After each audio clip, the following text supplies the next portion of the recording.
Check, check, check, check. All right, I got some, but I don't hear myself. Check, check, check, check, check, check, check. All right, now I can hear me. Check, check. Check, check, check, check. Check one, check, check, check. All right.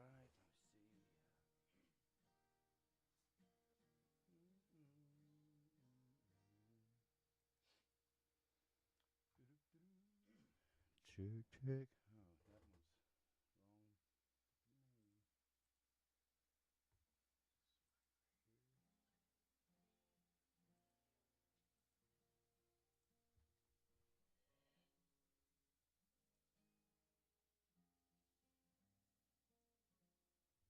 Check, check.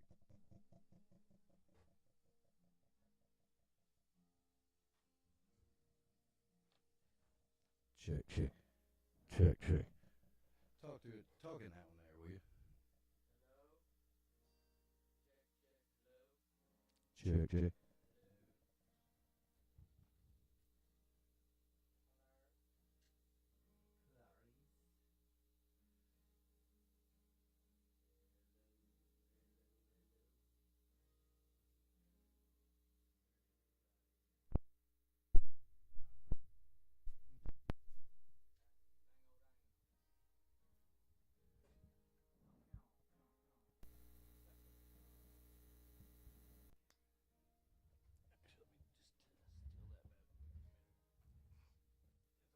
Starting soon screen, they can hear us with our checks.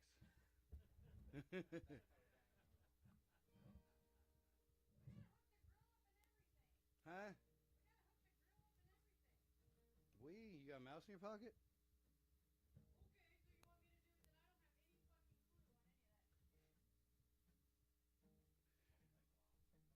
Check, check. Wake Quentin up.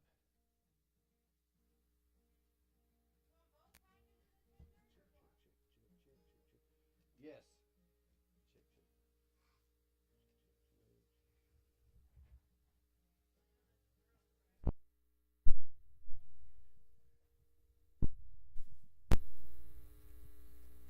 Check, check.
Check, check. Check. Check, check. There we go.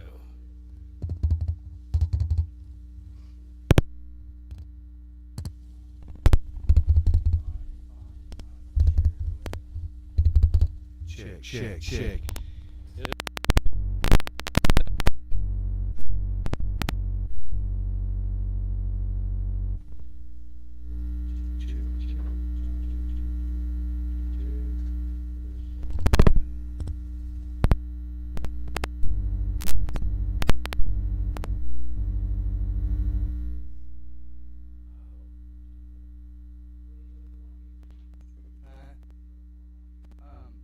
It's my underground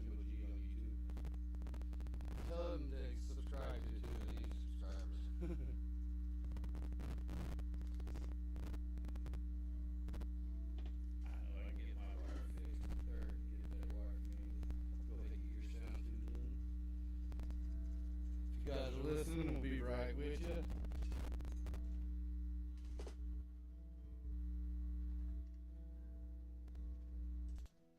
That's why I like that starting screen though, because then people know at least something's going on. Dollar store does.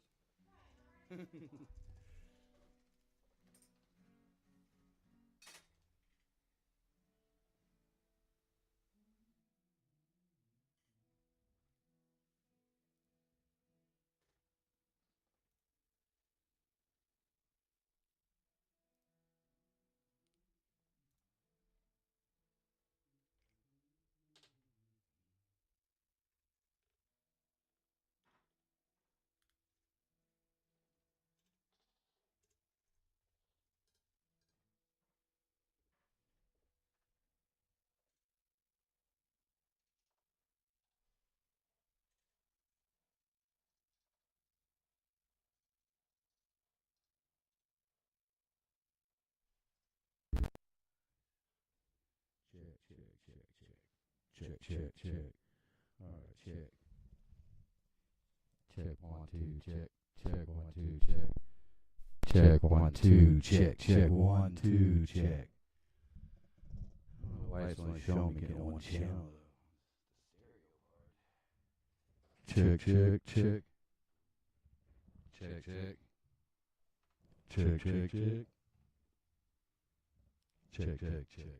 Check 1 2 check 1 2.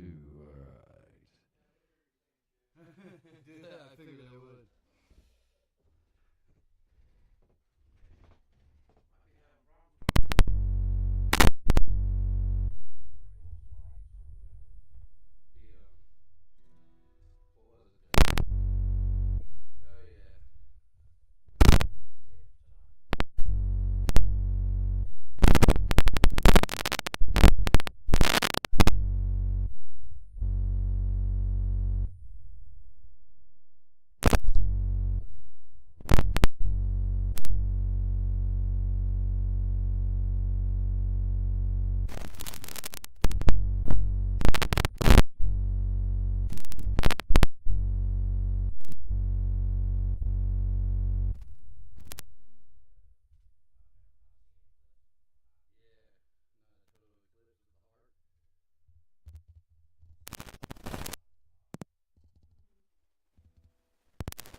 Check.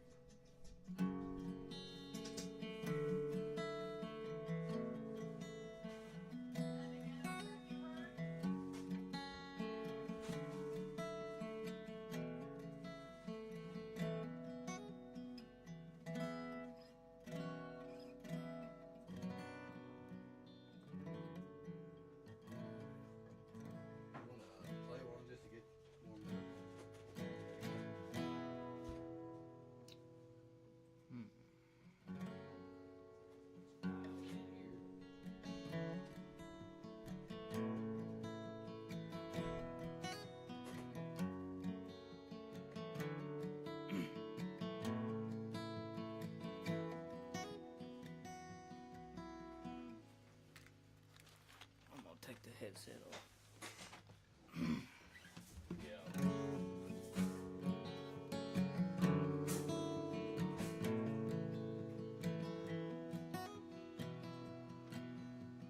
The old tree stands and getting in before the sun comes up. Catfish poles and old dirt roads, I'm hoping something bites. The radio plays songs they don't play anymore. Just so glad I get to spend these days with my boy.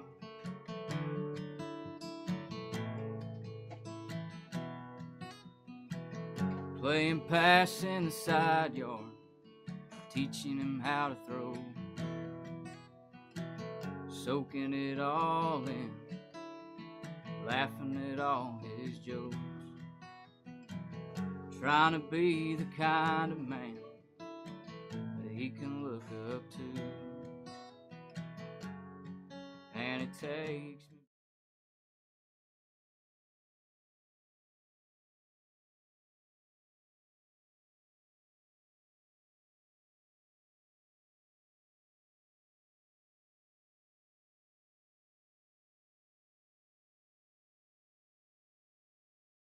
used to be a better man. I know you're always loved, never give up, keep on dreaming even if it don't come true. Dear son, this one's for you.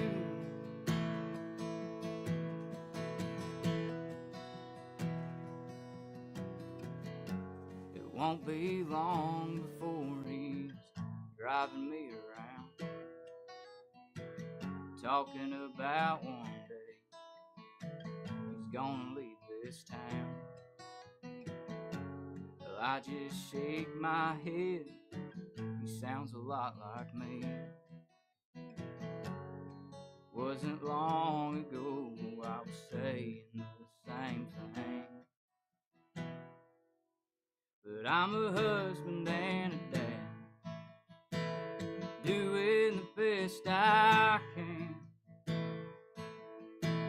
The only thing I ask from you is to be a better man. I know you're always loved, never give up, keep on dreaming even if it don't come true. Dear son, this one's for you. And when they lay that baby on her chest, you'll finally understand what it means to be scared to death. Be a husband and a dad, doing the best you can. Don't worry, son, you'll figure it out on your own. You know you're always loved, never give up, keep on dreaming even if it don't come true. Dear son, this one's for you. Dear son, this one's for you.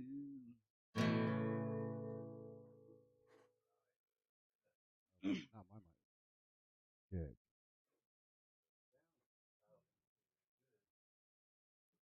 Check. All right. What's up, Michael? Hey.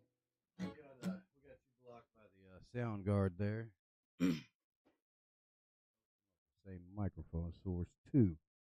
What's up, everybody? This is Under the Ground. We're here with Michael Moulder. Just met this kid today. Playing guitar at the American gas station. Yeah, just pick me up right there. I had a couple quarters and a couple dollars in my guitar case. Coors Light. Coors Light.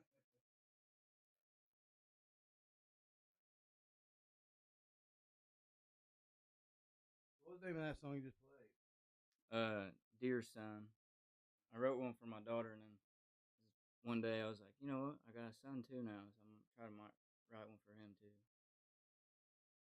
That's when you said earlier you had trouble writing a song for your mom. I've always had trouble like writing it for like someone like kids or her. It's crazy you could write it for your kids and still not be able to write it for. I want to say there's so much I could say for my mom, and it's hard to really just pick just one area to really write for her because I know it's got to be good. Yeah.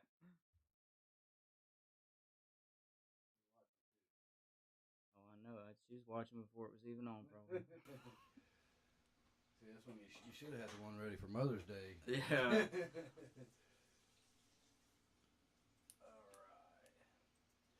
Sorry we're a little late, guys. I just put 5 o'clock as a tentative time. That wasn't not set in stone. You guys know my shit never goes off perfect anyway. So, and this is only the second one we did live in the studio, so I'm gonna try not to look at my computer, and I'm probably not gonna be able to answer many comments on the next song. I'll try to get it set up where I can look at you guys and answer some comments. But yeah, this is Michael's my cousin. I just start off from, watching him just wander around little, just watching us play guitar and stuff, and just watching, and then started picking up guitar, and then in a year he was kicking everybody's ass. I don't know about that.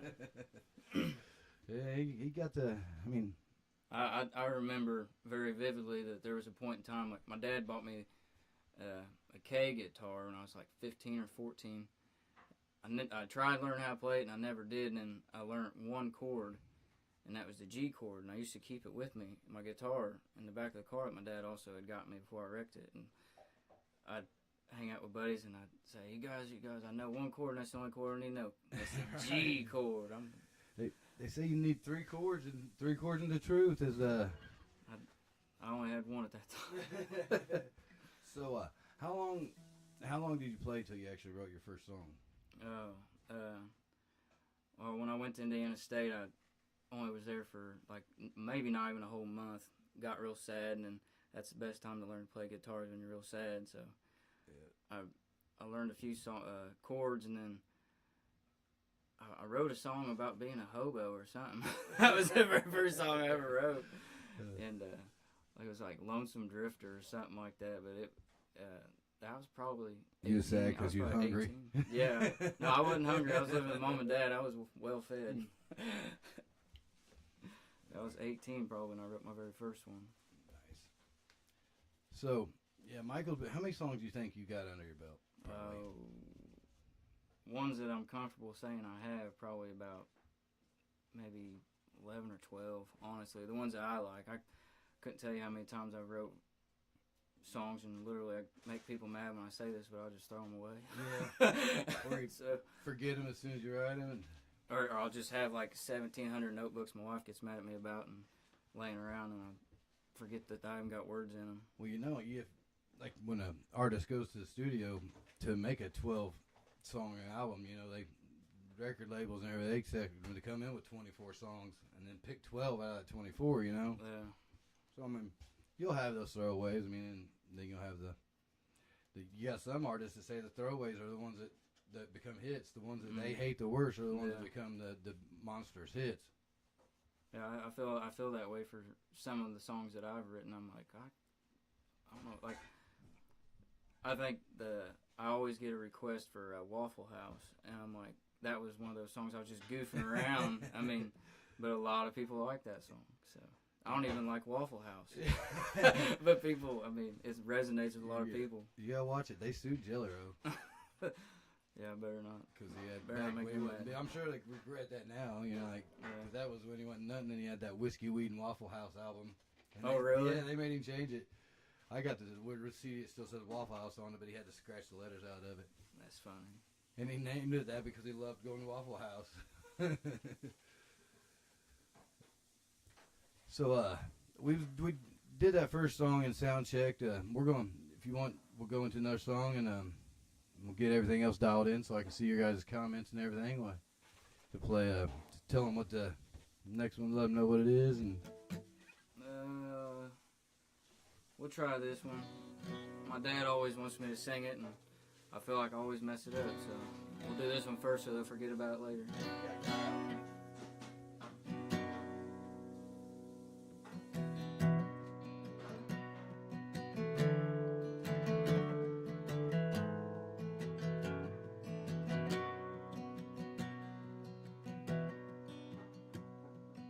Dancing in the kitchen to Patsy Cline, drying off the dishes. She's way too high. Brought her out here, promised true love. All he had to offer was a good amount of drugs.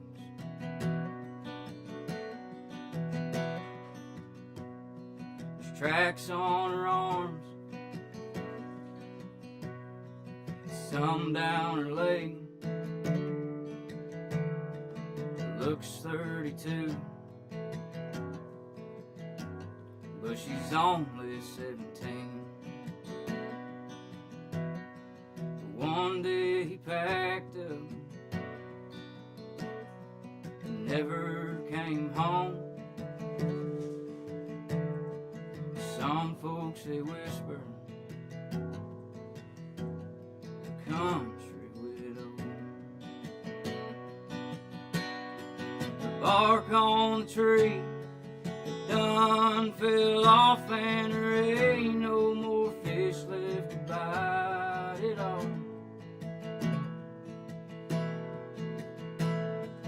Whitetail don't sit when it's too cold, and the fall brings a song of the country widow.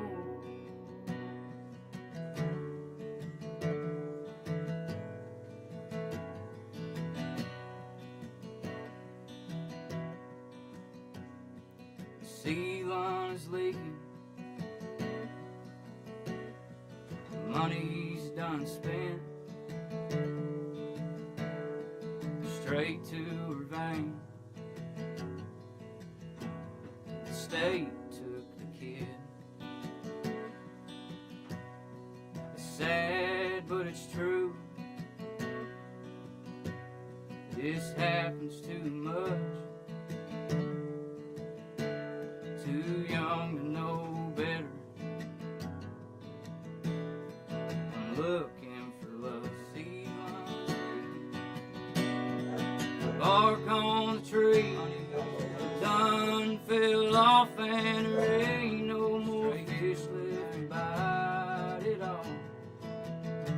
Fell off, and there ain't no more. Whitetail don't sit when it's too cold, and the fall brings a song. Whitetail don't sit when it's too cold, and country widow.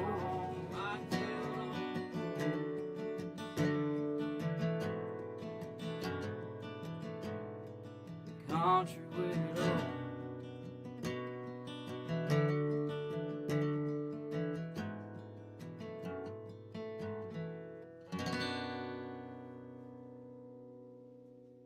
Alright, yeah, that sounded good. Those are turned in good.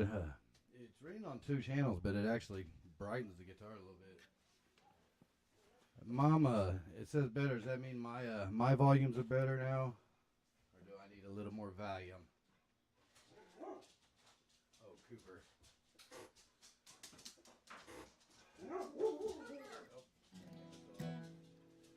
Sorry, guys. Cooper has to be known. He has to let you guys know that he's here. I thought that was funny because as soon as I sang the word bark, he started barking. I was like, hey, what a coincidence.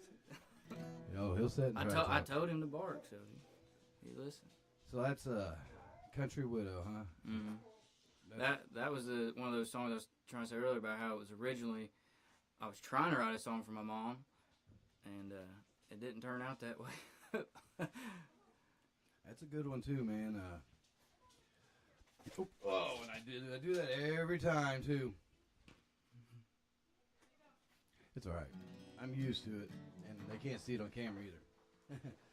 So, you guys, you'll have to, when he gives you his socials or anything, if he does, tell him that he needs to start writing these songs more and playing these songs more, because right now it's just a hobby of his.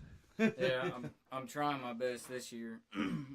I look at it this way: both my kids are walking, so I really ain't got too much of an excuse to not get out. So I do like to spend time with my family.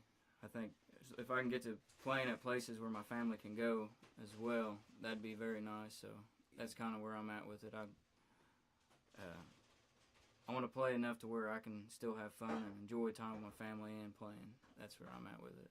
And that's the good thing about, country music or light music. You could almost go to, like, say, a pizza place and say, hey, can I set up here tonight? Or there's a lot of places that actually do that, man. You have to look into it. And then the bar/grill restaurants, too, that are all ages. Mm-hmm.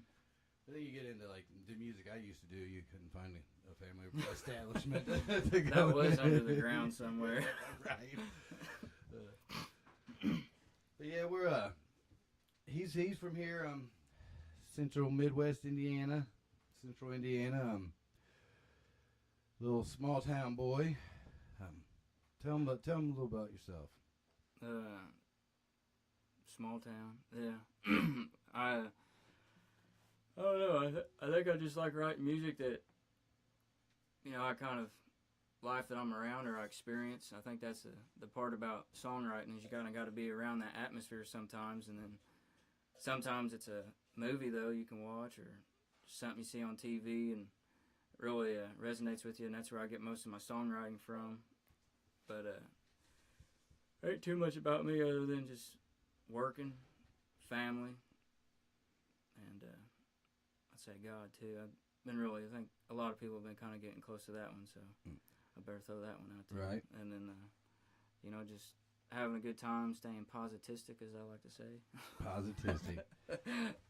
That's something I've been stressing to people lately, man. It's just it's all about positivity. It's you need to know the negatives that bring. You guaranteed two things in life, and it's being born and dying, and the story in the middle you make. So if you want to make that story negative, it's going to be negative. You want to make that story positive, it'll be positive. Yeah. So what were some of your first musical influences, and what kind of drove you down? If I had to say very first, I kind of have two. Like the earliest one that I ever remember that really struck a chord with me, I was like probably 5 or 6, and I remember my aunt Tony, she bought me an album for my birthday, that and a bag of Hojos from Walmart.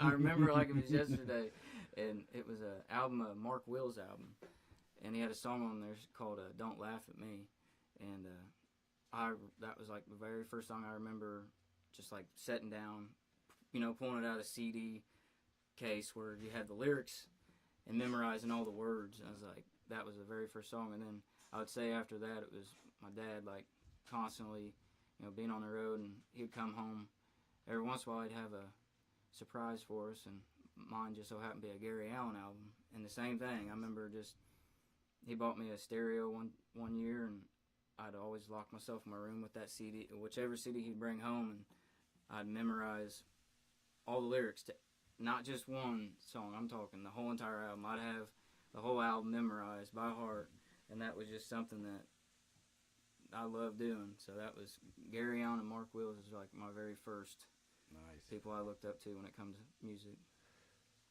This is something I don't even really know. Have you ever listened to anything outside of country? What are you into if you are listening to like rock and stuff? Yeah, like rock and roll. That again, like my dad, he's been like the biggest, I would say, when it comes to being introduced to music. It's like he knows all the music. It's like he's never got a hold of a guitar. He might one day. You never know. He's left-handed, so it might. He always made us. He always wanted us. Go get that guitar. Even when I was little, go get that guitar and come in and play it. Yeah, so it's like always, you know. So with him, I remember being in the maroon Ford F-150 going down 31, and he would have Q95 on, and he played this game with me where it was, who's this, you know, singing, and, you know, it's old school rock, and, I mean, that was a big, you know, I love old school rock, especially, you know, stuff you would hear on Q95, and it got to the point where I think my dad nowadays, he'll say, like, I think you know more than I do of who's singing on there, so, like, old school rock, you know, there was a phase in high school where I'm listening to Kid Cudi, you know, so things like that, and I don't think I ever got into dubstep too much. Oh man, no, she likes that stuff. She's into techno and dubstep. I like everything, and I'd rather listen to opera than dubstep. Yeah. I did get into opera for a minute at work. I was doing like working at a desk for a while, and I listened to every song I think I possibly ever could have listened to, and I was like, well, I'm just gonna listen to some Beethoven. And I tell you what, it was relaxing a little bit. That's what she listens to, opera and Yo-Yo Ma. And actually, I bought her tickets at Christmas to go see Andreas Bocelli, or Andreas Bocelli, or however you say it. Yeah. So that's the stuff she listens to. And so I was gonna say, it must have run in the family because my mom. That's how I got my music knowledge, because she always played that game. Mm-hmm. Who's this? Who's this? And then I got to play with people, and they're like, "You suck, because you know it all."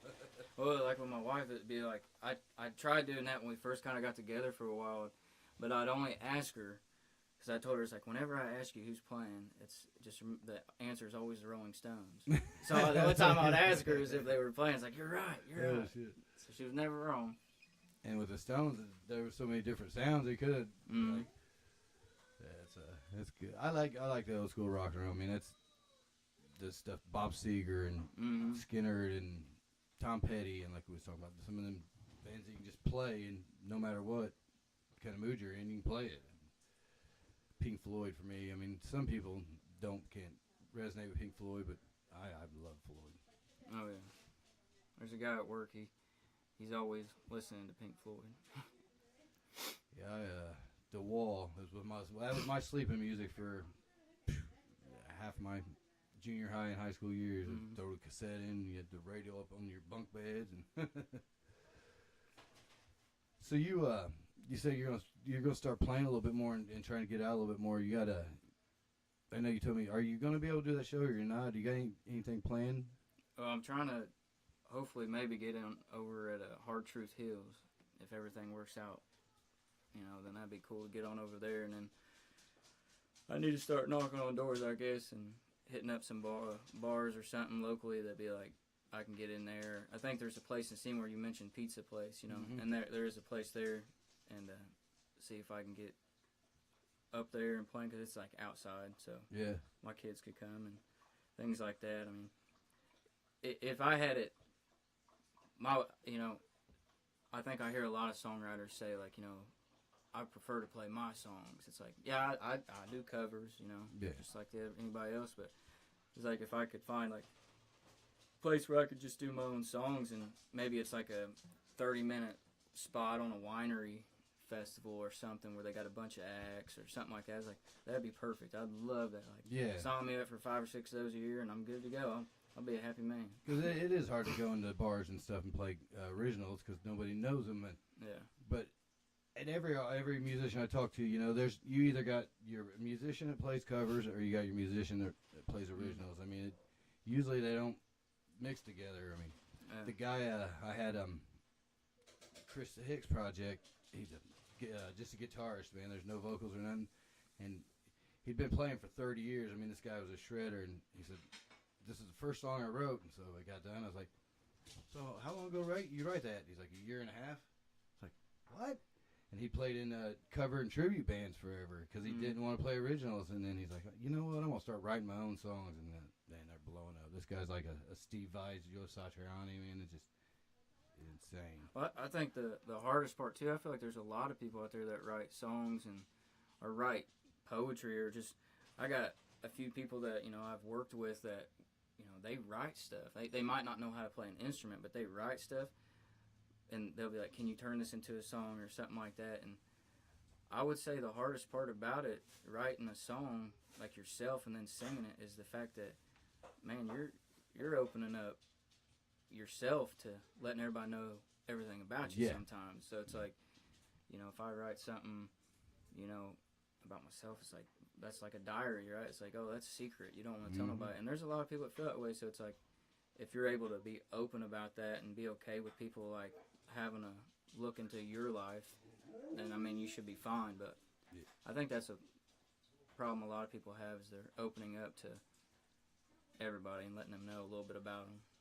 And it is, but and you know, really though, I mean, us as the artists think that as we're writing the song and think, man, I'm just giving to. But the listener, they're going to take out of that song what they take out of it. Mm-hmm. They're not even going to take your experiences. They're going to put it into their life, where it fits into their life. You know, so it's just you. It's basically you being your own worst critic, because you're like, yeah. You know? Oh, dude, I'm a horrible critic. Like I said, I throw away more songs than I write by far. Yeah. I actually had. It's funny you said it, because like there was. First time I'd say really playing in front of a crowd was when Keenan or whatever, Rainwater, they allowed me to come on stage at the Brown County Playhouse, and it was like a songwriter round type situation. And I sang my songs, and a good amount of people were there, and I got done, and I mean, I had people coming up to me, and like I've always been like a big advocate on like, I try not to tell people what I wrote the song about or who I wrote the song about, because of what you just said, because someone else is going to relate to this, man. So it's like, I don't want to steal that thunder from them and be like, oh, well, he wrote this because of this. It's like, I'll sing this and you take from it what you will, you know? So like I had a dude an old man, he come up to me, I sang the song about my daughter, and like I could tell it hit him emotionally, and it was like, I'd never experienced that before, where someone else is like feeling that emotional about a song. Like, or I had a lady, you know, she was like crying after it. I was like, that's, to me, that's big. Like, if you can sing something, it's like either I sound real bad and it hurt her ears and that's why she's crying, or she just like emotionally, it was like something in that song. It's like, it's a weird feeling. And there's songs that, you know, I'll relate to, and I think that the lyrics are saying one thing, and then I actually read the lyrics and I'm like, damn, they're not even saying what I'm singing. I done changed the words and everything. Music's a crazy thing, and it'll hit you. It depends on what kind of mood you're in, on how you're going to relate that into your life. Yeah. Ooh, he's skating around loudly. All right. Well, you want to do another one, and we'll talk a little bit more? Yeah, while we were talking about, I'll go ahead and try to do the one I wrote for my daughter. All right. What's this one called? Josephine Song.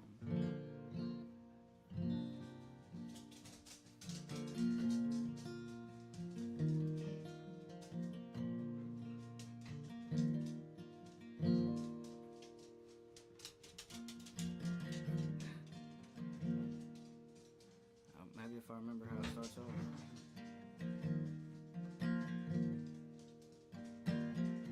Sunglasses upside down, barefoot in the yard, feeling bad for that puppy she's got in her arms.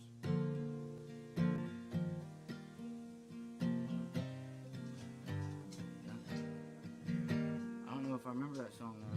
This is not good. It's alright, Cooper comes in and ruined it. We're gonna blame that one on Cooper, take 2. Could you keep his loud ass in there? I was talking to Kirsten.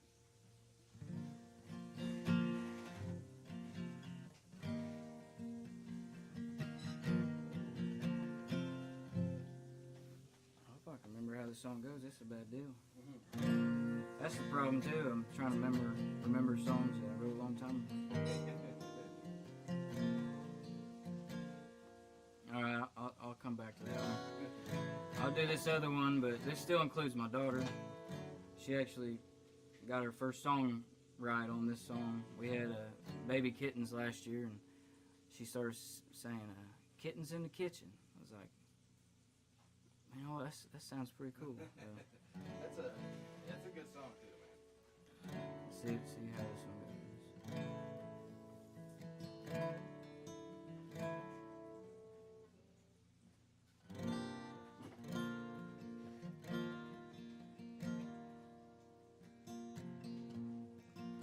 kittens in the kitchen, dinner on the stove,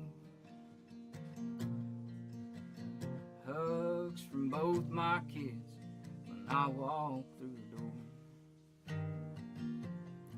I look into my wife's eyes, and I can feel the love that it took from both of us to turn this house into a home. It gets hard watching it fade away, but when you realize that you can't rewind still frames, there's lines on your face. The babies don't sound the same, and the one you love is still right by your side.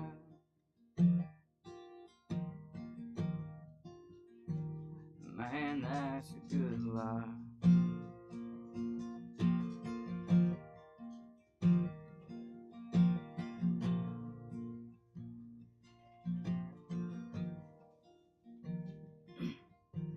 Sitting at the table, something we always want, wondering how we're gonna be in two places at once.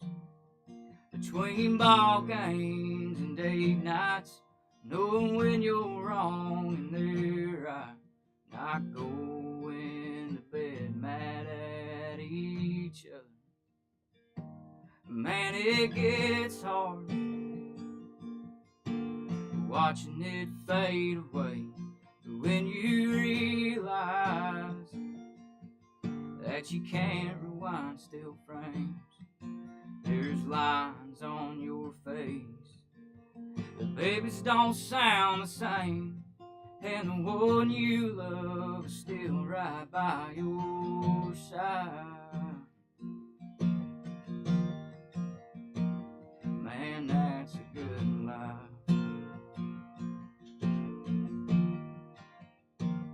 Man, that's a good lie.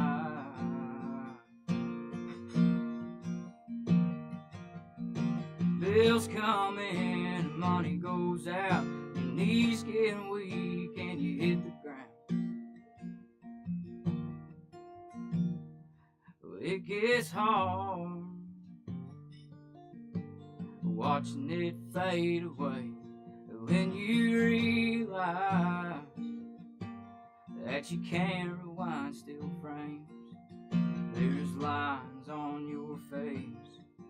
The babies don't sound the same, and the one you love is still right by your side. Man, that's a good lie. Man, that's a good lie.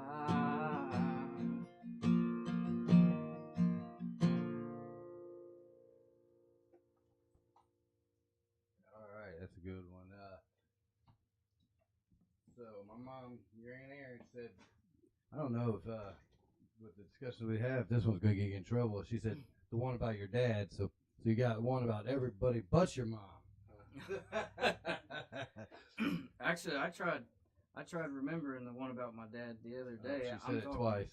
I was trying to play it at the house the other day, and I don't know if I remember.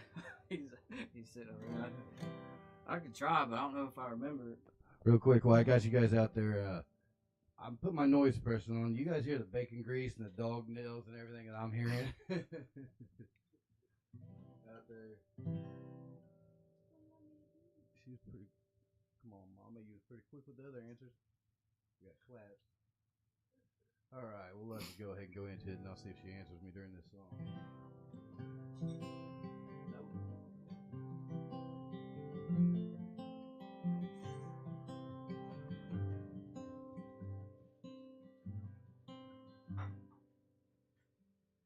He's always the out of town, working from state to state, painting water towers nearly 30 years today. He called me on the telephone to say I'm sorry, son, for always being gone and never being home. But that's alright, Daddy, finally a man.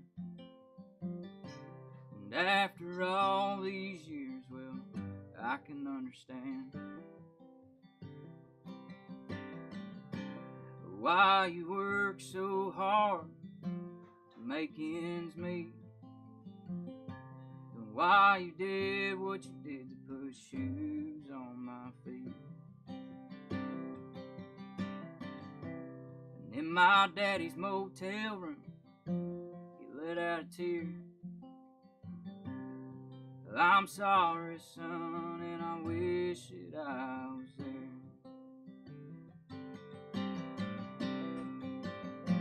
to see your little league game, to hear your little sister sing, and to hold your mama tight when she cried. Lord, I miss so much overtime.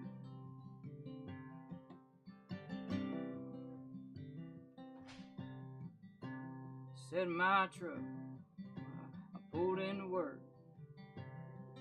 As I hung up the phone, I sat in my truck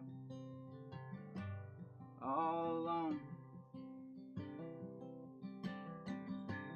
thinking about who I was and what I am, and how it wouldn't be possible if it weren't for that man. No matter where he's at, he's always there, in my heart, in my prayers. At my little league game, to hear my little sister sing, and to hold my mama tight when she cried. Lord, I miss so much overtime. Whoever said it was, oh, they lied.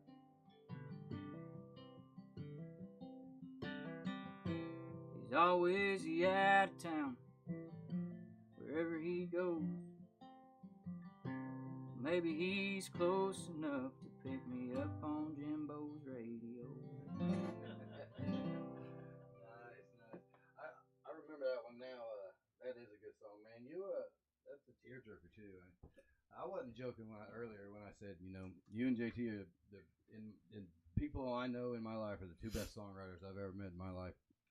Personally, meet and know. I mean, that's a lot because you met a lot of people. That's yeah.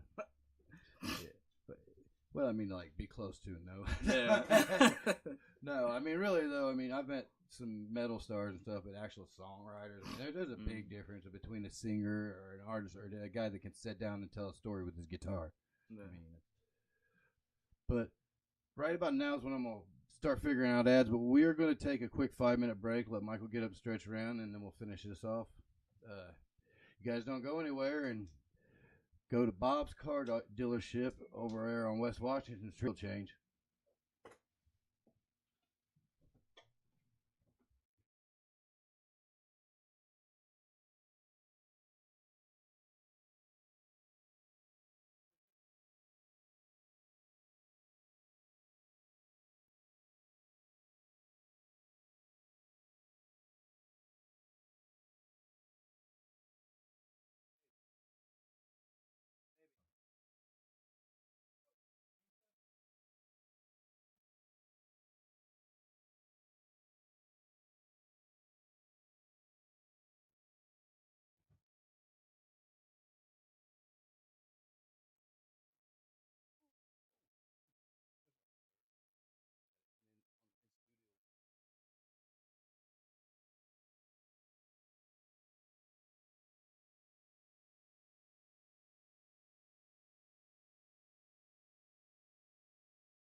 Check, check, check, check.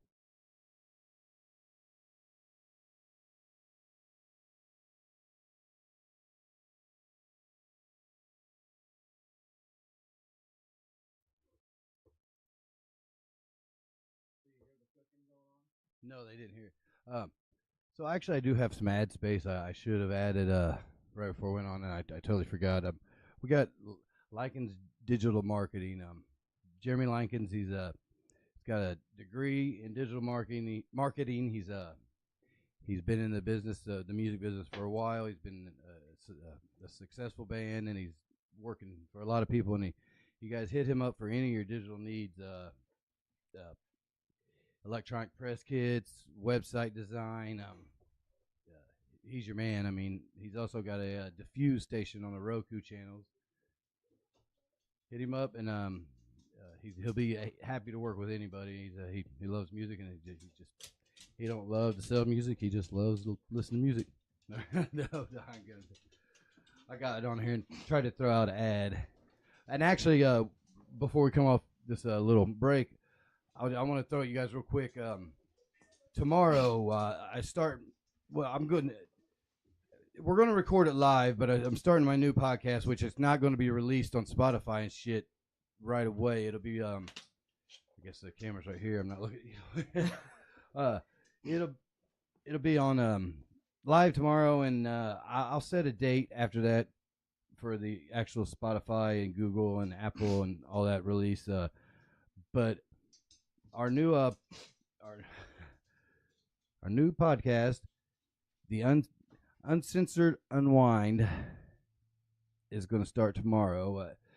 6:30, we talk to Charles Myers. He's a full-time porn addiction coach, and we're doing an episode on addiction totally. There's going to be 4 of us in there, me and co-host Shannon, and then we're going to have Larry Sparks, who's actually a recovering addict, and then he's going through some programs right now. And then we're going to have Charles in there, and we're just going to discuss some things and just talk it out, and then see where it goes. And then 9 o'clock, we got Navi Sparkles. She is a dating and relationship coach. So we're going to be talking relationships tomorrow. You guys tune your ladies in.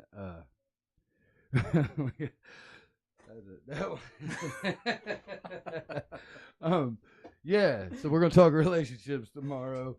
We got 5 baby daddy winner Jerry Hicks as a guest, and or 5 baby mama babies. Jerry is I'm just gonna be nice to Jerry tomorrow because I'm supposed to be the neutral head in this. I could have fun with this one. But we're gonna talk relationships, and I know all you guys have commented that you're excited to see Jerry on there, so we got to hear the chant tomorrow. We're gonna get back to this with Michael now. Jerry. I got another one of our shows we do on Twitch. I got a Where's Jerry t-shirt at because we had a whole Where's Jerry thing going on. It's got his face on the front of it. I'll probably wear it tomorrow, actually. He died, didn't he? No, that's Jerry. No, Jerry Springer. He died. Oh, no, yeah. I'm talking about my buddy Jerry's going to be on the show. I've got a shirt with his face on it. No, he's still alive. Yeah. Yeah, he just is IT, and he couldn't figure out how to get online that night, so we just gave him Hell All Night Live. And it was just like, I had the auto-tune going, so I'm here singing, Where's Jerry? Yeah, I got some clips up, man. They're funny. We went for 2 hours. I was thinking about doing just interviews in auto-tune because I can just, my little interface, I click it right on it. And you not even know I'm going to say anything. Like, so tell me about yourself. So we think we're going to talk to him a little bit more and wrap this up. So, we know you're going to work this summer towards getting out and playing some places. You thought about going to the studio and laying stuff down and actually putting an album down? I've done that once. If I do it again, I'm gonna have to. I don't know. My experience with it the first time was it was a eye opening for sure. I Let's thought hear about it. Yeah, I'm curious. Well, I thought it'd be like, okay, I'm just gonna walk up in there and just sing the songs that I've always sang. And at that time, whenever I made my first time, I mean, my fingers hurt all the time from playing so much, and I had these things down pat. Yeah. I get in the same studio over at Rainwaters that I've been in there multiple times, and I put the headset on, and I think the thought of knowing this is it. So then my back of my head, that guy that critiques everything comes up and he's like, "Oh, that sounds horrible." Yeah, and you also got the producer over there looking at you with his headphones on, and the whole thing, it was rough. It was real rough. You can even ask him. It was. I need you to do that one more time. Just no, again. It wasn't like that at all. He's pretty good. It was like I think he knew, and he kind of told me he's like, I don't know if it was a thing that gets said a lot or it was just his theory, but he's like, singers and songwriters, they don't nothing good happens before noon or something like that. Like when you're gonna play, it's that's like, the truth. And I think we were set up at like 10 o'clock in the morning. I was like, I'll be over early in the morning. I was like ready to play. Nothing happens good before noon, and nothing happens good after about 3 a.m. Yeah, that's basically what it was. And yeah, so yeah, it was rough, and that's kind of why we turned that album into like live recordings, because from past times that I had been on the show, it was, I mean, all live, and it's like, oh, live, I'm solid, you know. It's like I ain't got nothing to worry about. But whenever it was recording, it was pretty rough. But I mean, that's, yeah, like I said, he was it just you two in the studio? Yeah, whenever we did the album, yeah. I was I gotta tell you, do a lot of research on YouTube, and I was watching this. I can't remember his name. He was producing an album, and he was talking to the younger dude, and he's like, "Well, nowadays you guys all like to go like 5 or 6 of you in the studio. You just don't like to be alone, or what?" And the kid was like, I think it's like moral support, and then you talking, I think, and it is probably a lot harder with just one guy, and then because when I did my albums, all of us from the group was in there, so there's about 6 of us in there standing around, a couple in the corner joking, and you got distractions. Not, I mean, everybody's just in their own little zone. Yeah. Instead of you and just one guy looking at him and just like, fuck, man. Yeah. I will say it is weird. Like, I don't know if it's just all up in my head or what, but like whenever I get on stage, and that one time at the Playhouse, there was a bunch of people, I felt like, and I don't know how I didn't mess up more than what I did. I was just like I would literally be thinking in my head, like, I wonder who sings that song. It's like, hey, you're in the middle of singing this song. Like you need to remember the words. So it's definitely very easy, at least for me, to get in my own head and be like, oh, squirrel, sidetracked. It's especially when you're on stage and you're already trying to get out of your head, so you're just bouncing right back into like, oh shit, I remember the song, or just not pay attention to anything. The thing I try to do though is when I sing a song is like, the ones I've written, is like I try my best to remember where I was at that state and try to remember, because again, like with music, it's a lot of emotions come out. So it's like if you can channel that emotion back to like, why'd you write that song, or what is that song really about? Like, so that's where I try to go. You kind of have to, because you can hear it in your voice with your songs. I mean, the emotion comes into the singing and the playing. I mean, you can actually hear it with the way you hold your notes. So.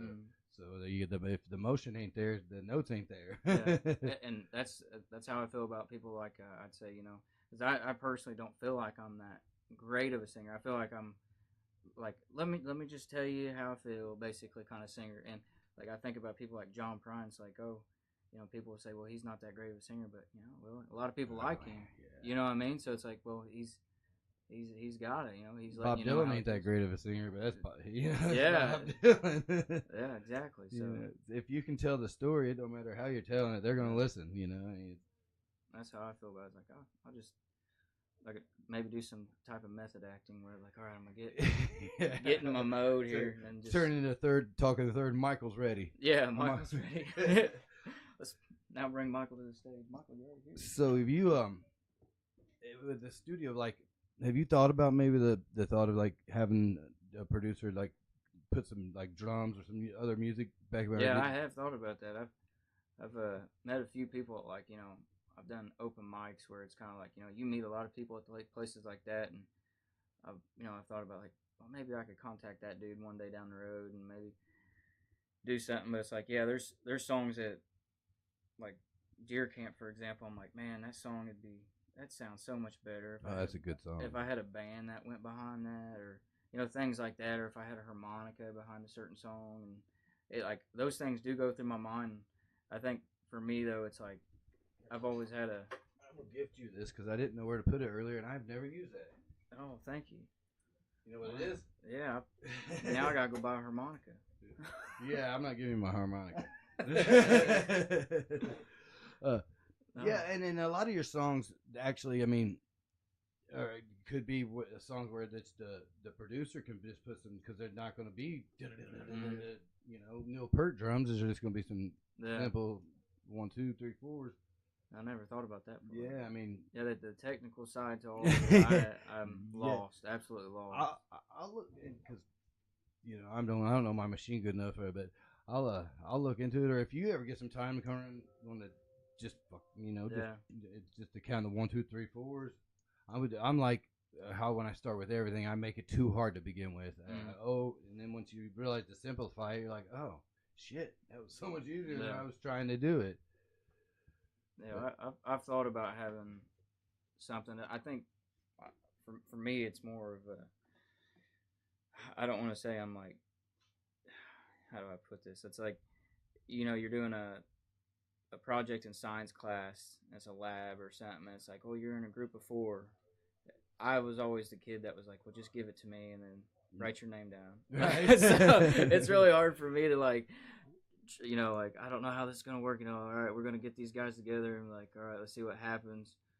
It's like I don't want to say I want to be like the head of the whole thing and be like, all right, but it's like. Well, you kind of got to be. I mean, they're your songs. That comes with the territory of being singer songwriter. I mean, and that's where also going in the studio and just telling the guy, hey, look, if you can't program it, find me some musicians and just let him. You go back and be like, no, I don't play. You don't even talk to the musicians. Like, and you can actually you can do that for a fair price. Just knowing, being in the game and knowing, I'm sure.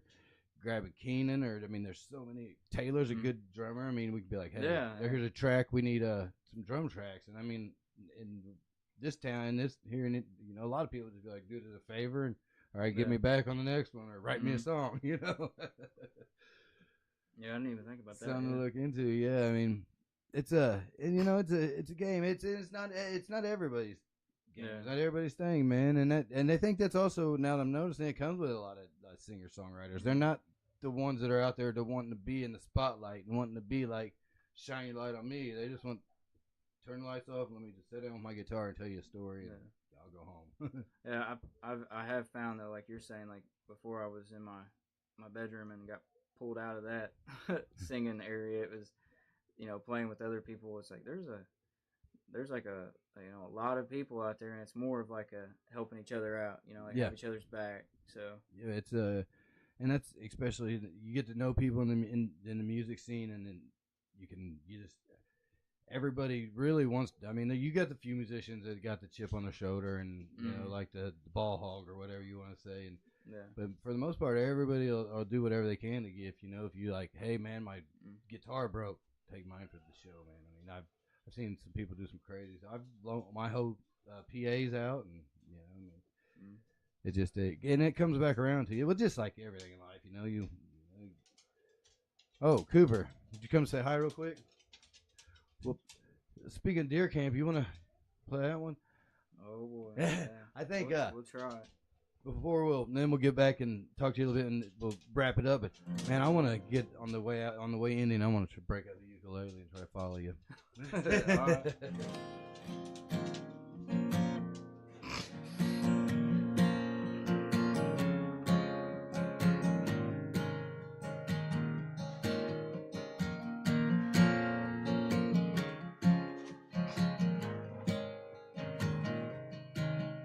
I've been waiting all year for the leaves to fall and the wind to get that chill. Down a dirt road followed by a dust trail leading to a fire pit hotter than hell. Just a few boys laughing like a coyotes yelping late into the night, where we sit up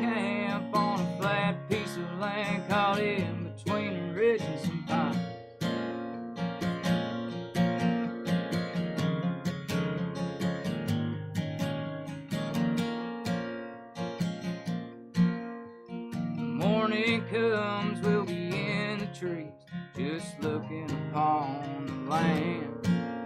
And you best be warned that if I see horns, I'm gonna knock him down where he stands. 'Cause I've been waiting all year for the leaves to fall and the wind to get that chill. Down a dirt road followed by a dust trail leading to a fire pit hotter than hell. Just a few boys laughing like a coyote's yelping late into the night, where we set up camp on a flat piece of land caught in between a ridge and some pines.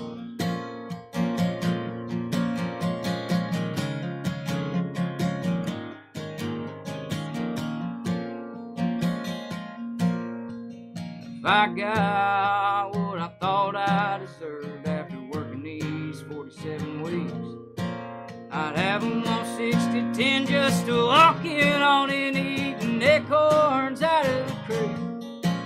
And after helmets and pads, there ain't too much to have. The trophies hanging on my wall. Just a working class fella, and it's the closest to heaven that I will ever get. And I've been waiting all year for the leaves to fall and the wind to get that chill. Down a dirt road followed by a dust trail, I pit hotter than hell. Just a few boys laughing like a coyote's yelping late into the night, where we set up camp on a flat piece of land caught in between a ridge and some pines. Where we set up camp on a flat piece of land caught in between a ridge and some pines.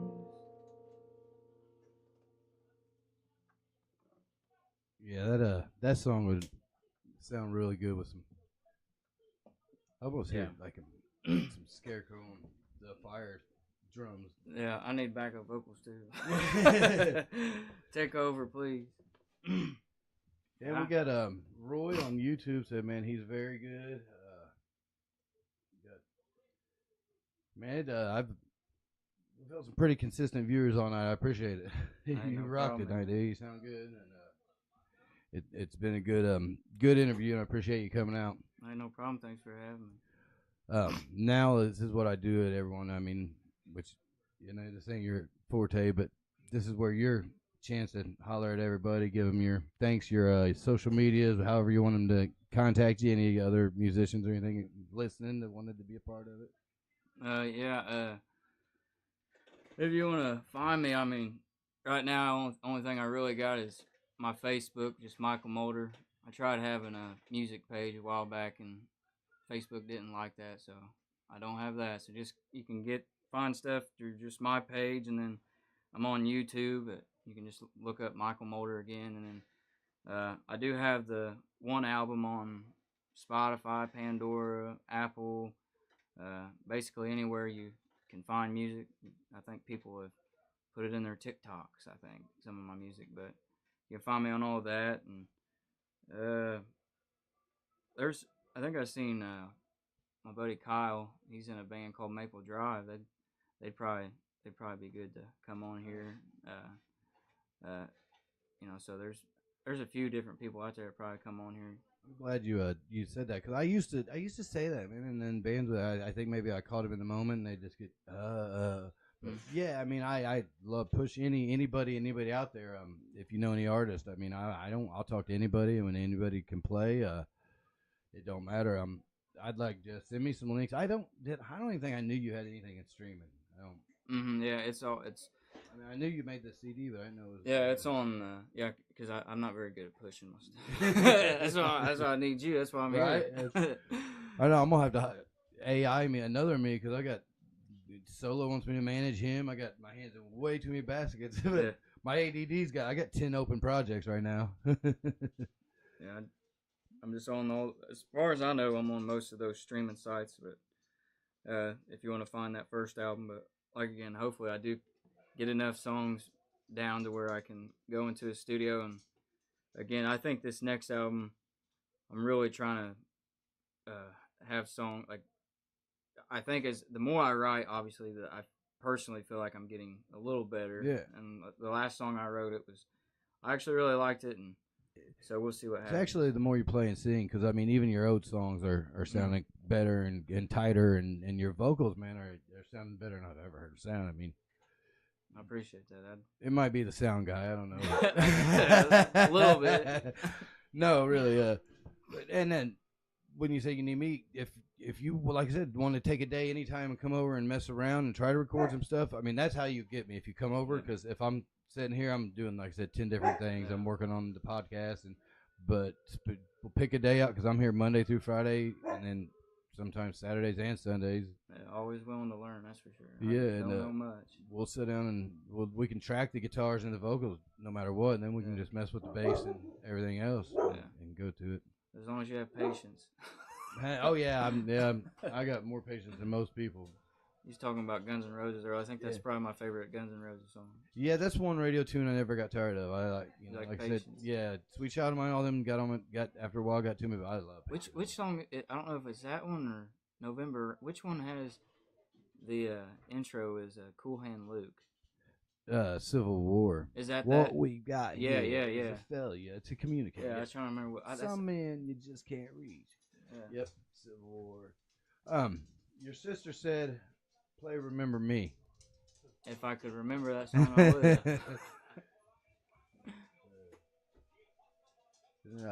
Yeah, he got his moments. We're gonna if you want to out with one more, we'll yeah, I'll try to do that last one I wrote. That new one. Oh, right on. Yeah, that's a good. What's the name of that one? I don't even have a name. You ain't got a name for it? I don't have a name for it. So we actually tried the other day to come up with one. There's a lot of different. Just leave it blank. Might as well. Yeah. I mean, I've only seen a couple bands actually do that. I mean, just leave it. I should market it so it's like the highest bidder gets to name my song. Right? Like Wu-Tang did with their last album. Is that what they did? Yeah, Martin Scorelli, that dude that hiked all the pharmacy shit up, he bought it for millions of dollars. And even though he's in trouble, he still got that. I mean, he got the rights to that album, and it's in like a gold box. Actually, I think M80 has it. If M80 happened to see this live, he could probably pop in and say, "That's at my house, bitch." He was in India, now he's in LA. He's A&R, so he went to he was doing rapping, doing music, and then went to college for music law. So he learned music law, and then he got to be a musician and be the A&R for so many people. He's A&R'd so many records, Eminem, Snoop. Like, well, I say records, tracks, songs, you know. Yeah. All the legal stuff. Yeah, well, and then like he'll get put because the rap and hip hop game is like totally different. Because like we was talking about, I know a drummer, I'll bring him on. Well, in the rap, they're like contracts, and they don't even see each other. You know, like somebody's like Eminem, somebody might have a song together, and they might have never even met. Really? It's all sent over line and signed contracts, and you're going to pay a good. I mean, you can't even get an Eminem verse unless you're some big. But for somebody like Snoop, you're going to pay $500,000 for 16 bars in the hook, because that's probably going to sell you quadruple what your album would sell if it didn't have that verse on there. That's crazy. But yeah, it's a whole different game. That's where I learned about the technical stuff before I knew about it, because it's all sending vocals and stuff. Because when being in bands, you had to go to practice and meet with the guys you didn't even like 4 days a week, and then it's a different game. That's why I stay in the studio now, because I ain't got to deal with people. I can just send it off. I can write a little bit if I want to, and then work at it. Yeah. All right, we're gonna do the song with no name. Did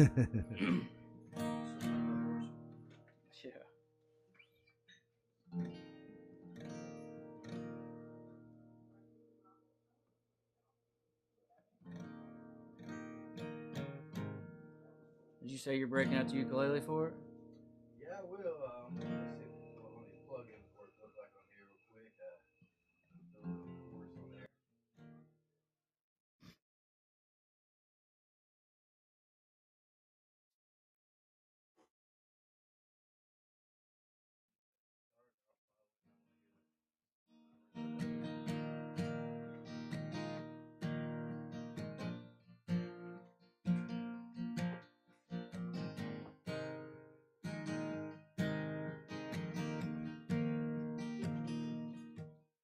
Keep a jar of change on top of my fridge.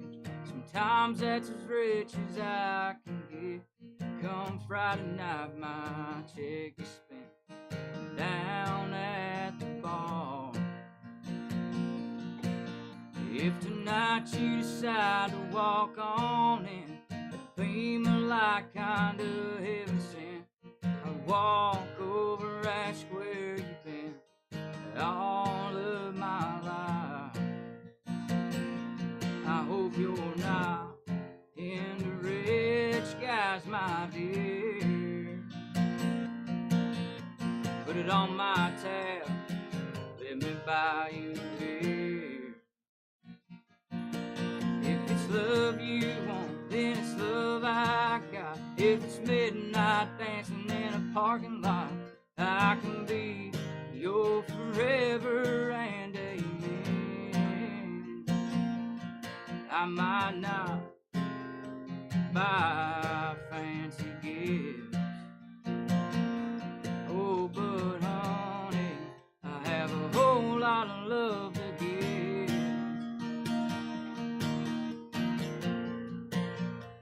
A whole lot of love to give.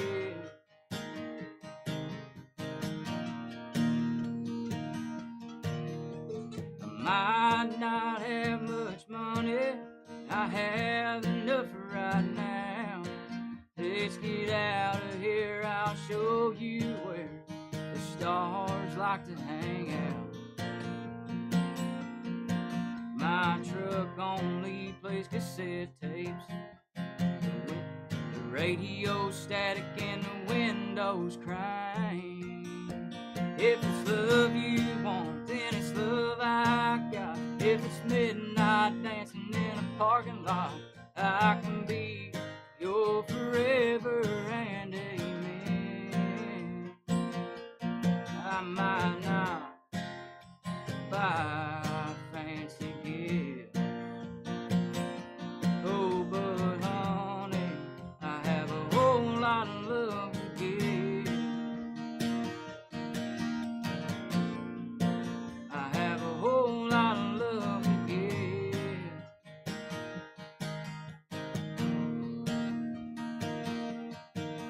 If you're looking for an early retirement, I'm afraid to tell you that I'm not him. If it's love you want, then it's love I got. If it's midnight dancing in a parking lot, I can be your forever and amen. I might not buy fancy gifts, oh, but honey, I have a whole lot of love to give. I have a whole lot of love to give.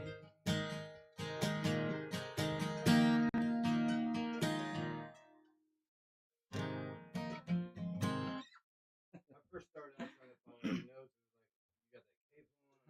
I'm not gonna be able to do that whatsoever. Oh, that was fun. Yeah, when I was talking about playing still, my camera was Can't see me. Did you guys even hear that song? Hello? They didn't hear me. All right, guys. Michael, man, like I said, it's been awesome, and you guys need to come out more anyway. We Yeah. all need to. You guys, I guess you guys were on Facebook, so we'll give you a pass. But we gotta have a little reunion soon or something. You're gonna be like, let me show up to. All right, guys. Once again, this is Michael Moulder. We're gonna get him some music pages and everything set up ASAP and start pushing his album around. Go check him out on Spotify, everywhere you can stream music. Come see us tomorrow. Watch us see how this is gonna unfold. I don't know. It's a new thing for me. I don't know why I have nothing in my earphones though. It drives me crazy when I can't hear myself. Yeah, I know you guys hear me, right? My microphone's either I'm picked up off yours. All right, well, uh, I was going to read my stuff because I couldn't save my shitter right earlier, but I'll come back on live in a little bit because I got so much updates to finish doing. And all you mothers, have a good happy Mother's Day tomorrow. Mom, love you. We'll see you tomorrow. Thanks for having me. Yes, sir.